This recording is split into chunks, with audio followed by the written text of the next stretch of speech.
Number 10. Marriage. More good women have lost to marriage and to war, famine, disease, and disaster. I know some might think initially that this isn't a punishment, but in the cases of the Victorian women, the societal status of being a woman was only seen based off of the ideologies that needed to be pure and clean. Your bodies were seen as temples, and it shouldn't be decorated with jewelry, nor should it be used for physical activities or your own personal pleasures. You couldn't oppose men, and you being wealthy or a spinster was the only exception.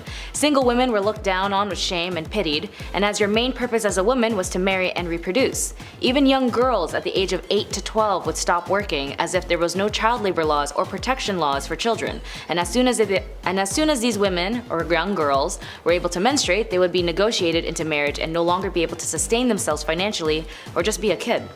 And being a poor married woman wasn't an option, as you had no individual rights under law. Married women were only seen as one with their husband, and the husband would be the manager and entitled to all of your properties, as it was seen more as a business, and you were being micromanaged constantly until death do you part. Number 9. No rights. As I mentioned with marriage, women didn't have any rights, as they were seen primarily as second-class citizens, and if you were a woman of color, my goodness, you were definitely seen less than human. Women who had to be married ended up losing everything they owned, inherited, or earned, and it would belong to their husband. Once a woman married, control of any property she owned as well as any income she received from it passed her husband. Although he could not dispose of it without her consent, her property, her personal property such as money or earnings or investments, and personal belongings such as jewelry passed absolutely into his control. She could not part with them without his consent, and if you were in a loveless marriage or a harmful one, you couldn't divorce your husband. Divorce wasn't even a concept for women to execute without losing their own amenities, even in the court of law until the 1970s, almost 100 years or so later, after the spark of the women's suffrage movement in the mid-late 1800s. So men had the right to divorce his wife under the grounds of adultery, but women had to prove her husband was unfaithful, combined with other allegations including cruelty, bigamy, incest, and so on. Luckily, in the 1857 Act, divorce did become a bit easier little by little, but again only under the impression that the woman had legal grounds and proof her husband was unfaithful, with evidentiary support to back up her claims. And even then, she could finally earn some of her possessions. As for the husbands, if he wanted to divorce his wife, he didn't have to do anything, he could just say it and it would be fine. Number 8. No education. To me, education is extremely important, as it was something I learned growing up in my family, that education liberates you to understand yourself, those around you, and the world better.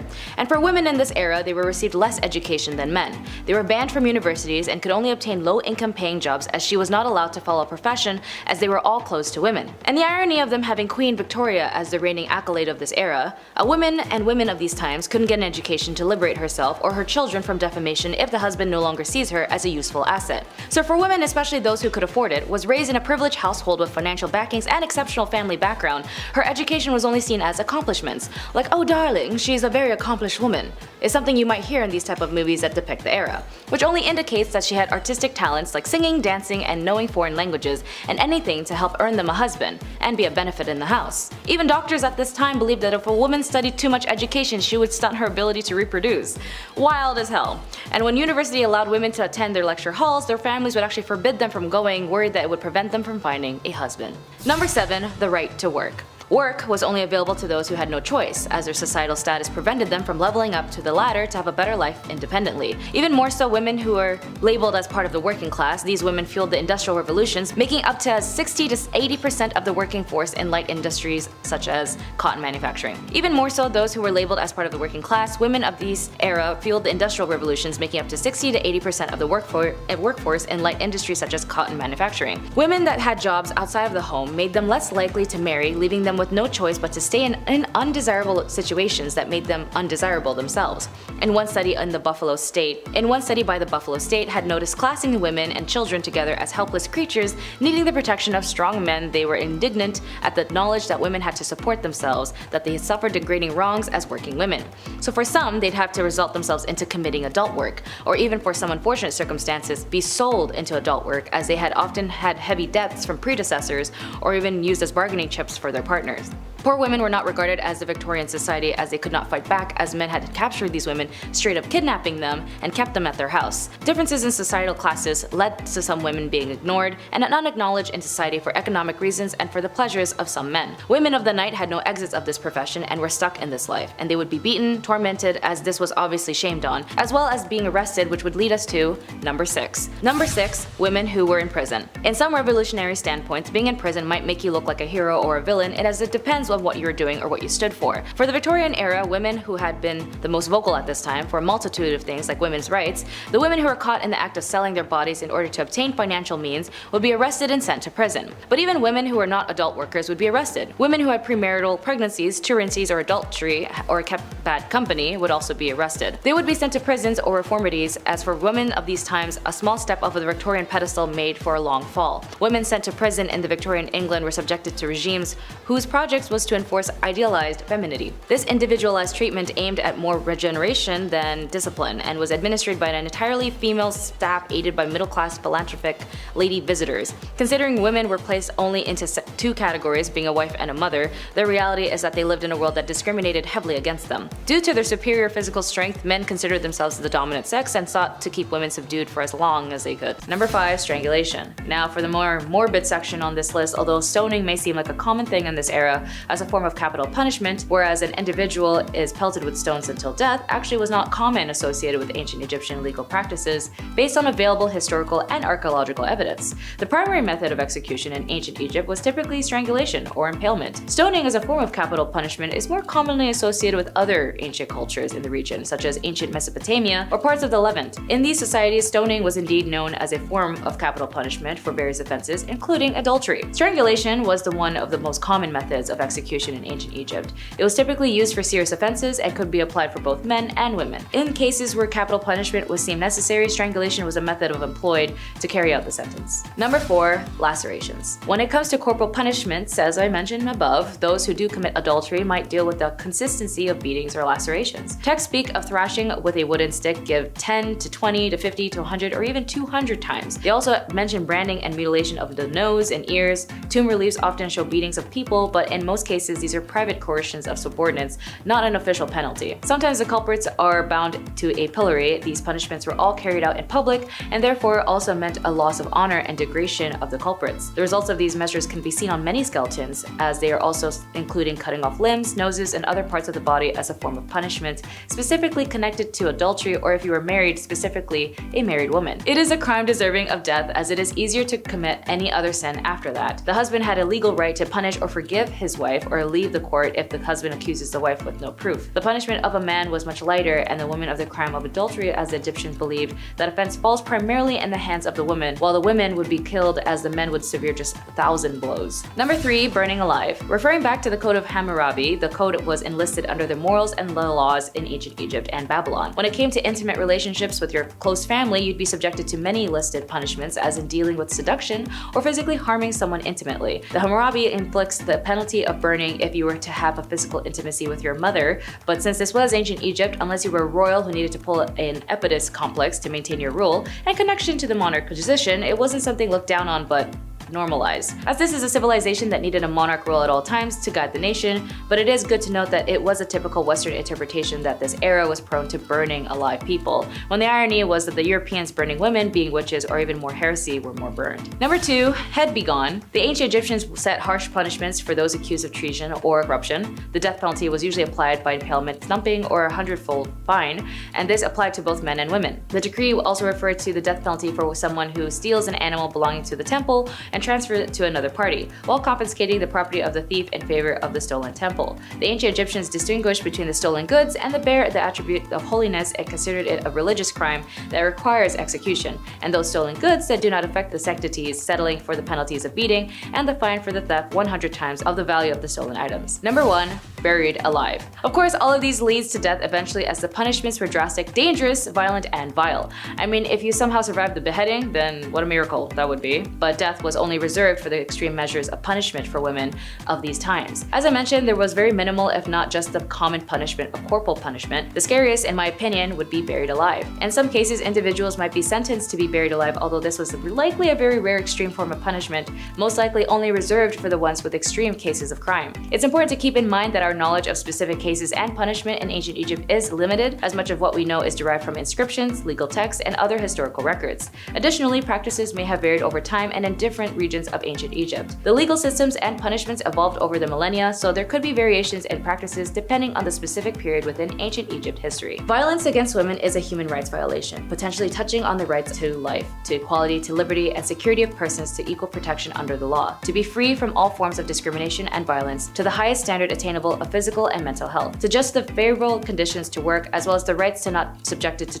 and cruel, inhumane, degrading treatment. And although the cruelty and damages to women was abhorrent and tragic, it still lingers in our day, as now 60% of women still don't report crimes due to fear of shame and stigma. But we still need to be safe spaces to those who need reassurance so that they can speak up. We still got a lot of work to do, you know? Number 10, thews or stalks. Gossiping now is always seen as a bothersome and terrible construct where rumors are spread and information is sent from one end to the room to the other, when in actuality the original history of gossiping was used as a survival tool since time. However, due to the trickling events that would occur in the 12th century to the 21st century, gossip has been accompanied by the dangerous stigmatization of women. And with that in mind, they would be accompanied with a crime of humiliation for gossiping by being locked up by the neck and left outside at the mercy of the mocking crowd. The thew was a type of pillory similar to stocks specifically for women, and the woman would be chained to a post by her neck as a punishment for her crime. Unlike men, her hands weren't tied up, and common crimes include annoying your neighbors by talking too much or consummating outside of marriage. As for example, one woman named Anne Morrow in 1777, she was accused of impersonating a man and marrying another woman. She was put in the pillory and an angry crowd stoned her in resulting of her being blind. Number 9, iron cages. They really didn't like it when women gossiped, or in most cases talked back in the day, especially when she would speak up or just discuss things. But words can only help you unless you speak them, and it's disappointing when people fail to understand that. Women who nagged would have metal spikes forced into their mouths, and the scold bridle was an iron cage for a woman's face, used to punish scolds, women who nagged, gossiped, talked back, or just talked too much. The bridle would be locked onto your head, and the protruding piece of metal covered in spikes would be forced inside your mouth, and every time you moved your tongue, the spikes would lacerate it. Sometimes the bridal woman would be chained to a hook by the fireplace in her home until she had learned her lesson, or she might be led through town wearing the mask to increase her humiliation. Number 8, duck the scold. Unfortunately, another form of torment and punishment for women being tied to a chair at the end of a long, maneuverable wooden arm and dipped into frigid water. The punishment wasn't designed to be fatal, although sometimes it was, but rather a humiliating spectacle aimed at discouraging whatever behavior participated in it. There were various rituals for silencing women, as they have their roots in fear of women's speech and fear that women will attack other people in their community, that they gossip too much, that their voices were dangerous, and that they may, in extreme circumstances, also be witches. Though the women who ended up being on the ducking stool risked being accused of witchcraft, and the punishment, contrary to popular misconception, wasn't used to determine whether someone was a witch. A separate test, primarily known as the swimming witch, involved throwing a bound victim into a body of water to see if they'd float, a sure sign of guilt in the modern imagination. Subjects who sank were deemed innocent but could still wind up dead if they weren't rescued from the water in time. Few records about the women who were ducked survived. Much more information is available about the ducking stools themselves, their upkeep, about how they were kept into their construction. Number 7, marking and tattooing. Although in some cultures tattooing isn't seen as a bad thing, but part of their heritage and even a source of pride. But in some cases, they would use it as a means of marking an individual for their shame. Nathaniel Hawthorne, The Scarlet Letter, famously marks its protagonist, Hester Prynne, with a red letter A for adultery for accusations about her behavior circulated. Hawthorne's book is more than fiction, as adulterers were really forced to mark their clothing to identify their crimes. Like Hester Prynne, A or the letters AD as outlined by a Plymouth colony law from 1658, adulterers seen publicly without their letters were subject to public whipping and even further humiliation and social alienation. But keep in mind, Hawthorne was the descendant of the Judge Hathorne, who persecuted the lives of women who were accused of being witches, and he had such a disdain for his relative that he had changed his last name to distance himself from the relation of Hathorne from Hawthorne with a W. Number 6, Walk of Shame. Like in Game of Thrones, a pretty well-known show, I don't know if you guys heard of it, I'm rewatching it again up to a certain specific season. But there was that scene where Cersei was condemned for her crimes and had that lady yell shame as she rung a bell while Cersei was left parading the streets stripped naked. This is actually based as a form of torment for women, and the Walk of Shame, also known as skimmington or rough music, was a traditional punishment for harlotry or being an overbearing wife. Women were made to walk barefoot through the town or city, sometimes dressed only in their petticoat. The street was filthy and sharp with rough stones, jeering crowds lined up to stare, and minstrels banging basins and pans would accompany the procession, adding to the woman's humiliation. Sometimes the skimmingtons were delivered by the townsfolk rather than the courts, and the accused might be dragged from their bed at night and paraded through the town with the crowd shouting obscene words at her. Unless she was quiet, subdued woman who followed every little thing she was supposed to do, she would be looked down on. Number 5 is also used to shut wives and women up. It's the Shrew Fiddle and Fife. I could be wrong. It could be pronounced fife like the country victory or thief like thief, cannot tell for the life of me. Anyways, you've heard the boring shrew scold 100 times. I'm here to bring you a new exciting product if you want to publicly shame some women, but also simultaneously make it look like they're starting medieval times' most vibing jazz band. The Shrew Fiddle, or shame fiddle, was a wooden contraption shaped roughly like a fiddle, or a fife, or fief, or whatever it is, which is a type of flute that acted like a portable stocks for your fingers and your neck. The shame flute was specifically designed to punish those who made bad music. However, these shrews implements are titled after the ladies that were tossed in them constantly, people who spoke up to their husbands or argued with one another. The next 4 titles on this list, I'm not kidding, are all rippers of some kind. We're gonna start with number 4, the chest ripper. If I instinctually put my hands on my chest while we're talking, you will understand why in a second. This was a device made specifically and only for women to destroy a very specific aspect of femininity and thus remove what the medieval people perceived to be her desirability. And man, did these dudes have a weird ass fixation on doing stuff to breasts. Burned, brand, carved, or simply amputated. This is called sensual torture, but swap the N and the S for the letter X. It extends back to the time of ancient Rome and likely long before then too, but worst of all was a device coined in medieval England known as the breast ripper. A metal claw that pierced the flesh of the breast of the victim who was tied down and then pulled away forcibly, shredding it to pieces. It was used as both a method of punishment to mark breasts of unmarried mothers and women convinced of heresy, adultery, and hosts of other crimes, but also for interrogation, because nothing is gonna make someone confess to being a witch faster than a sociopath with a giant pair of tongs. Number 3 is a rear ripper. It's unlikely, but if there was anything worse than the breast ripper, it's probably the pair of anguish. Recognizable now from video games and movies and leather bedrooms with red latex accents, this pear-shaped device was one of the many horrific devices that made it to the modern world, but was reborn with better purposes. A few medical devices have taken a page out of its book, such as the dreaded thing they use at gynecology appointments, and some birthing and colonoscopy gear. So, the pear is made up of 4 leaves. These are joined at the hinge at the top and a key or a crank on one end. As you can see on screen, it's named accordingly. The pear was inserted into one of the 3 viable orifices, 2 if it's a dude, depending on the nature of the crime committed. The oral device was reserved for heretics, while the back door and the middle door pears were used on, you could never guess, witches, witchcraft. Ooh. Man, medieval times must have looked like the set of Halloween Town, the way that witchcraft is constantly referenced. Anyways, turning the key opened the leaves, and every little click of the key causes massive internal damage that was rarely fatal, but very thorough way to get a confession out of someone, or just about anything. I'm pretty sure the average person would admit to something as ludicrous as riding a magic donkey out of the king's palace if it meant that would stop. Number 2 is another rear ripper. Yeah, they liked those. Come to think of it, for such a essentially repressed society, they seem to get quite raunchy with their punishments. It's almost like that's the reason you shouldn't repress feelings like that. The Judas cradle, also known as the Gilded Cradle, was a regular stool with a wooden or metal pyramid on the top. The victim would be stripped, tied with ropes on all 4 limbs, and then like some elaborate Marvel movie setup behind the scenes, they get lifted into the air and suspended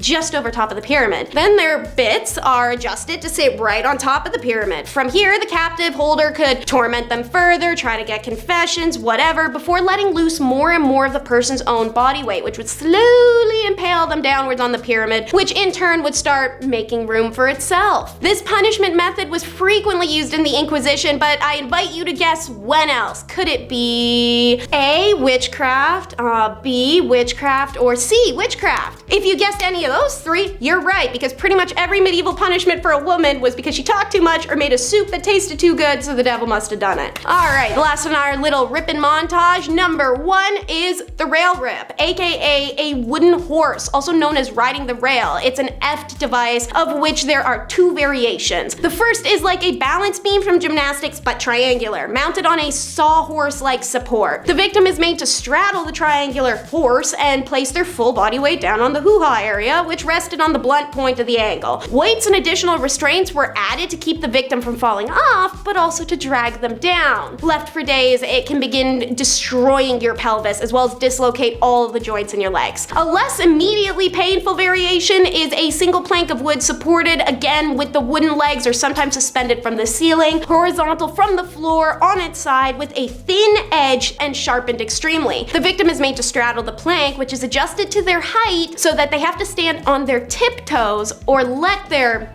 hoo-ha, meet a very serrated fate. This wasn't a witchcraft one ironically, but rather for adulterers, working girls, or women who breathed a little too hard and their husbands wanted them gone. Number 10. Drowning. Drowning as a form of punishment was not a common practice in ancient Egypt, at least as far as historical records and archaeological evidence indicate. The ancient Egyptians had a legal system with various forms of punishment, but the various methods were typically less severe than drowning. But in records of the Code of Hammurabi, which was one of the oldest and known legal codes in human history, it provided a comprehensive set of laws covering a wide range of aspects of daily life, including civil, criminal, and commercial matters. One of the most famous aspects of the code is the principle of an eye for an eye, a tooth for a tooth, which laid out specific punishments for various offenses. Mentioning drowning if there was adultery with a neighbor's wife, or if you had intimate relations with your daughter-in-law, more or less these punishments would go both ways, but interestingly enough, the laws depended on the person. Number 9. Disinheritance. In ancient Egypt, inheritance and property rights were complex and evolved over time, with some variations depending on the specific period and social status of individuals. Generally, women did have rights to inherit property, but there was significant differences between men and women in terms of inheritance. During the early dynastic periods, women had relatively more rights and they could inherit and own property. However, as the society became more stratified and centralized with the rise of the pharaonic state, inheritance laws became in favor more for males. By the time of the Middle Kingdom, women's rights to property and inheritance were gradually eroded. Property, especially land, was usually passed from father to son. Women could gain property through marriage contracts, dowries, or gifts, which they could then pass on to their children. But if they lose their inheritance, so do their children. Thankfully, there was legitimate ways of structuring a will, making unequal distributions of disinheriting a person so to minimize challenges which do not involve corporal punishment. These include a gift conditional upon the recipient not challenging the will, a no contest clause, diverting assets outside the will by writing a life insurance policy into trust, or passing assets through the will to a secret trust. Number 8. Banishment. In ancient Egypt, as in many ancient societies, the legal system was complex and the punishment for various offenses could vary depending on factors such as the severity of the crime, the societal status of an individual involved, and the time period in question. Banishment was one possible punishment, but it was not the common form of punishment. Banishment in ancient Egypt was being expelled from a community or city was generally used for serious offenses or crimes. It was a severe punishment because it meant the individual was cut off from their community and likely left to fend for themselves in the harsh environment outside settled areas. And for women, it was typically a rare occurrence as the legal system in ancient Egypt was based on the code of law that changed over time, and evidence suggests that women could be subjected to various forms of punishments for their crimes, including banishment. Number 7. Punishment. More commonly, punishments for women in ancient Egypt might have included fines, corporal punishments, or forced labor. For serious crimes, especially those that threatened the social order or involved treason, more severe punishments like execution might be applied, but in some cases for less serious offenses, women might be required to pay fines. These fines could be in the form of money, goods, or livestock. Women, particularly those of lower social status, could be sentenced to perform labor as a form of punishment. This might involve agriculture work, construction, or other forms of manual labor. Depending on the nature of the offense, a woman's property or belongings could be confiscated as a form of punishment. As mentioned earlier, banishment was a possible punishment for serious offenses. Number 6. Beatings. In ancient Egypt, like in many ancient societies, corporal punishment, including beatings, could be a form of punishment for women, particularly for offenses that were considered serious or morally reprehensible according to the prevailing nature and culture and legal norms. It's important to note that the application of punishment varied depending on factors such as societal status and specific time period and the region within ancient Egypt. Corporal punishments such as whipping, beating, or other forms of physical punishment could be administered for various offenses. This might be more common for crimes like theft or adultery. Examples would be like switches, flexible branches, or vines could have been used for beatings. They would be capable of inflicting pain without causing severe injury, as wooden paddles with a flat surface could also be used for beating as well. They would also have been effective in delivering blows to specific areas of the body, and the simplest form of beating would be involved with the hands and fists. This method would also be easily accessible and wouldn't have to require any specialized tools, as well as whips, sticks, and rods. Number 5. Status degradation. Status degradation still persists today, and it's been used as a formal punishment throughout history. Under the Roman Emperor Augustus, who reigned from 27 BCE to 14 CE, a woman guilty of adultery could lose several rights as a citizen and suffer a financial burden. Noble women in the Kingdom of Korea during the Chosun dynasty faced a similar degradation of their social status if they were found guilty of adultery or if they just remarried. Adulteresses were stripped of many of their rights and privileges once they were demoted to low-born statuses, and the descendants of widows who remarried were barred from holding office. As serious as these punishments may seem, some high-status women who committed adultery in the Chosun dynasty faced even graver punishment, which is death. Number 4. Pricking and scratching. Another form of torment women had to endure as a type of punishment relates back towards one of the biggest biggest torments women had to face during the witch trials. Witch hunting books and instruction pamphlets, yes, they had an IKEA manual on how to prick a witch, it noted that marks were insensitive to pain and they couldn't bleed. So they would make these specifically designed needles to repeatedly stab and prick at the accused flesh until they discovered a spot that produced their desired results. So basically they would just keep poking you with needles until there was an area on you that just didn't bleed. They even had a job position for this called professional prickers, which many of them would be con men using dulled needles points to identify fake witch marks. Alongside the pricking was the scratching, where they would scratch the supposed victim. So if a victim scratches the accused witch with their fingernails and drew blood and their symptoms of being possessed stopped, then somehow that person that they scratched was a witch. Number 3, tar and feathering. When I first heard about tar and feathering, it was in a cartoon where the characters would use tar and then feather the characters they wanted to make a fool out of. Tar and feathering originated as a punishment that dates back to Richard I of England. The practice of tarring and feathering was exported to the Americas, gaining popularity in the mid-18th century. Throughout the 1760s, it saw increased usages as a means of protesting the Townshend Revenue Act and those who sought to enforce it. For women, they'd also tar and feather as a form of embarrassment. In a news article in 1906, consisting of 4 young married women from the East Sandy, Pennsylvania, corrected the alleged evil conduct of their neighbor, Mrs. Hattie Lowry. 2 women held Mrs. Lowry to the floor while the others 2 smeared her face with stove polish until it was completely covered, and then poured thick molasses on her head and emptied the contents of a feather pillow over molasses. The women then marched the victim to a railroad camp tied by the wrist, where 200 workmen stopped to watch the spectacle. After parading Mrs. Lowry through the camp, the women tied her to a large box where she remained until a man released her. They did this because they wanted to be part of a vigilant committee which exercises the right to take up the law in their own hands. Reason why they did that to her, though, is still unknown. Justice for Mrs. Lowry. Number 2, amputation. Although it may not seem to be as creative as the other instruments of torture on this list, amputation packed a painful and permanent punch. The body of an ancient Chinese woman from about 3,000 years ago have been found with an amputated feet but in otherwise good health, and all signs point to an ancient Chinese punishment called yue, which was used for over 500 different offenses, including cheating and stealing. In ancient Egypt and the Byzantine Empire, a different type of amputation was common: nose amputation, called rhinotomy, which was a punishment for adulterous women, though it was also used as a punishment for various crimes in medieval and ancient times elsewhere. However, the adulterous man might escape with a less severe punishment like a fine or a beating. Number 1,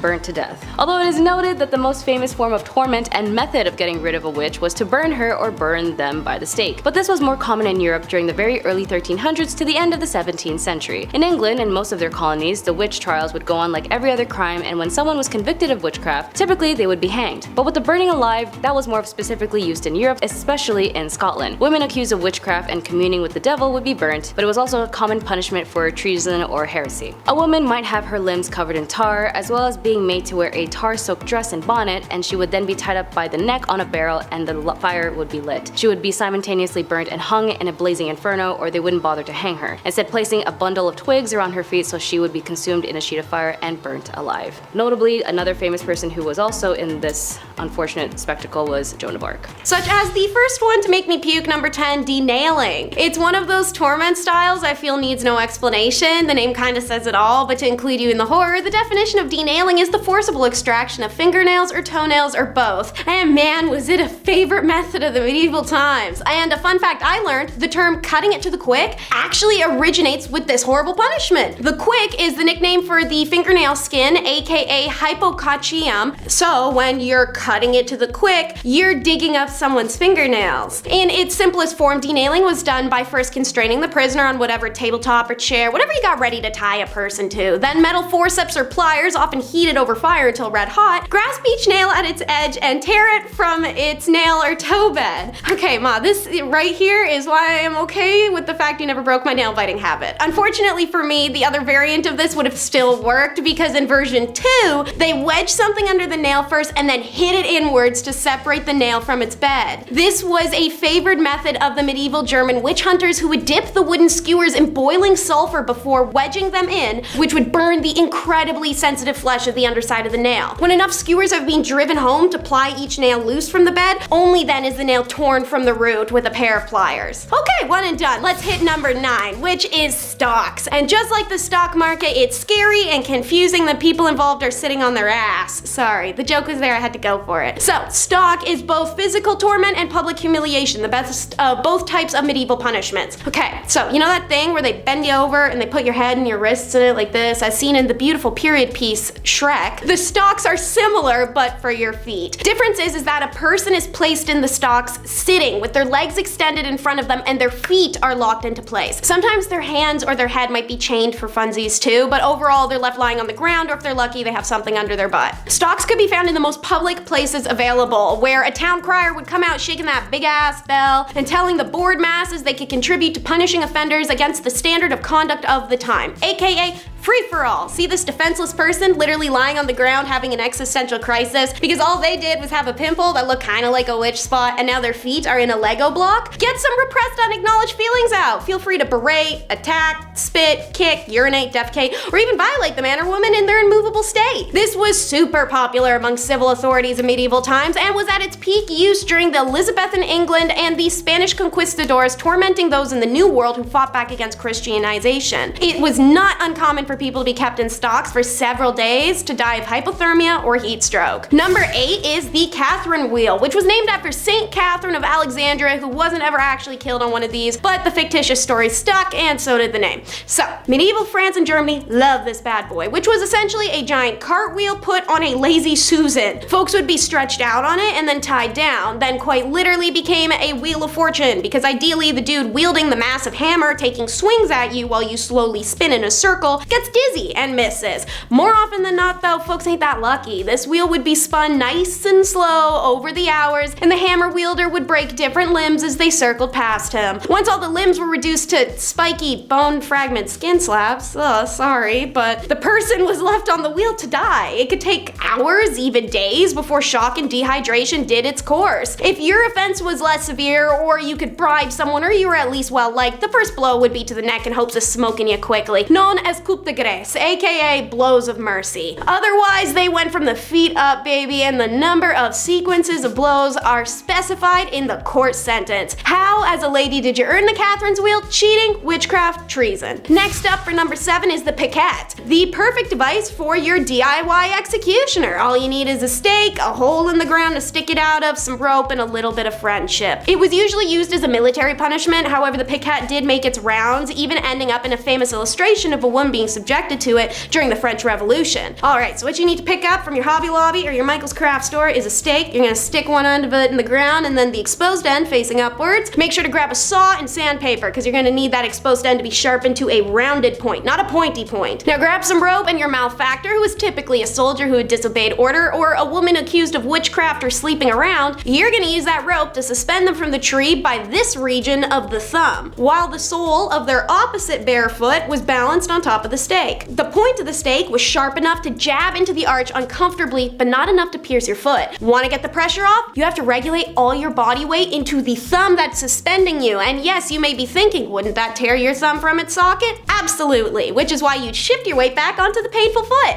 Pretty ingenious methodology, if you ask me. Nobody died, but some people did lose thumbs. Better than your life though. This is a classic mention on our channel. Number 6 is the shame masks. If they tried to use those on us today, I personally don't think it'd work. The way that pride and ego function in modern days is so different from olden times, but back then I guess it must have been an efficient humiliation tactic for them to have so many of these horrible masks. That, or people really vibe with the Halloween vibe. These masks, as mentioned, are meant to humiliate, and I guess there's nothing more humiliating than being compared to a pig or a rooster. 2 of their most common designs. Some would have a pig snout, bird beak, devil horns, donkey ears. Bells are sometimes attached to attract the attention to the wearer, or even whistles attached to the mouthpiece, so anytime they breathe, the stupid thing would make a sound like the Tin Man from Wizard of Oz was approaching. Although less vicious than many other torments, they could still be painful and distressing, especially if your sentence is a long one. The mask can make it difficult to eat, drink, sleep, and could attract violence from hostile people or lecherous men. They were used as punishments for various misdemeanors, but usually it was to shut a woman up. Literally. You scolded your husband, that's a serious sin that contravened the Bible's clear instructions for wives to remain subservient little, well, I was gonna say Barbie dolls, but maybe after the movie, it's Kens. Number 5, prison life. Being accused of being an idle and disorderly woman seems like a very vague and inconvenient statement today, as it holds no worthy of prosecution. But for these women of these times, you would definitely go to jail for that. These roughly defined offenses were common charges against women in the 18th century. At least in some records of the names of these women have survived, there are 2 on the list who are sadly identified only known as an unknown woman, cannot give any account of herself, and the other being accused of being a vagrant and an idiot. Which, of course, being an idiot isn't a crime unless you're doing something idiotic that hurts another person. Then yeah, I guess being an idiot is a crime. It is possible that up to 2/3 of prisoners in the House of Corrections, like the one at the prison called the Wakefield House of Correction, were female. Beating hemp was the usual form of hard labor, as well as if the women refused to comply or being able to commit to tasks,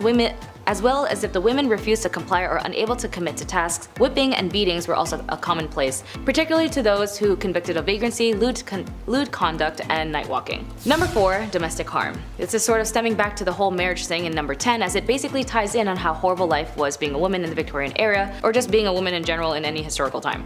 With these sacrifices and determinations of these women, as they ensured the women like me were able to gain access slowly but surely to equal rights, but sadly when it comes to marriage for some of these women, they're also at risk of being in harmful relationships that were extremely normalized at the time. Violence against women and the lack of protection was common, as there were no laws for the physical violations they had to endure. After all, when you got married, everything you owned belonged to your husband, and so did your body, with or without consent. Domestic violence was an issue that captivated the Victorian imagination due to the unprecedented visibility that domestic harm began to receive in the press and the emergence of an ongoing debate during the 1840s and the 1850s. Domestic violence was an issue that captivated the Victorian imagination due to the unprecedented visibility that domestic harm began to receive in the press and the emergence of an ongoing debate during the 1840s and 1850s about the domestic harm and other marriage issues that affected women. Like all laws that slowly opened gateways to other clauses, the 1828 Offences Act that targets working class violence helped a cultural shift on the subject, and domestic violence became a topic to the public. Number 3, the angel of the house.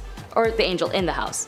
When it came to the liberation, it all stemmed with the women's rights groups fought for equality and over time made strides in attaining rights and privileges. However, many Victorian women endured their husband's control and even cruelty, including sensual violence, verbal abuse, and economic deprivation. And there's no way out of it, as it got worse, as a man named Coventry Patmore published a book called Angel in the House. It consisted of poems and the ideal Victorian marriage, and although it came from a place of grief at the loss of his first wife, the book had suddenly become a staple in women's behaviors in marriages, and then became a standard of their status. A woman's proper role was to love, honor, and obey her husband, as her marriage vows stated. A wife's place in the family hierarchy was secondary to her husband, but far from being considered unimportant. A wife's duty to tend to her husband and properly raise her children were considered crucial cornerstones of social stability by the Victorians. Representations of ideal wives were abundant in Victorian culture, providing women of their role models, and the Victorian ideal of the tirelessly patient, sacrificing wife is what depicted the angel in the house.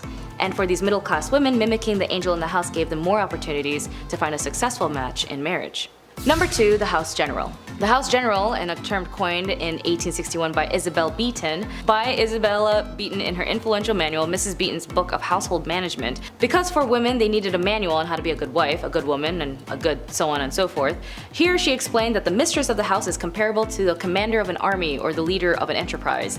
To run a respectful household and secure the happiness and comfort and well-being of her family, she must perform her duties intellectually and thoroughly. For example, she had to organize, delegate, and instruct her servants, which was not an easy task as many of them were not reliable. Isabella Beeton's upper-class readers may also have a large complement of domestics, a staff requiring supervisions by mistress of the house. Beeton's advised her readers to maintain a housekeeping account book to track spending. She recommends entries and checking the balance monthly, but also keep in mind this is the same lady who told people to put borax in bread to save money. This may not seem like a big punishment for some viewers, but if you were told that you needed a manual to how to live your life so you wouldn't be kicked out of society, that's not something that's a preference today, is it? And number 1, asylum.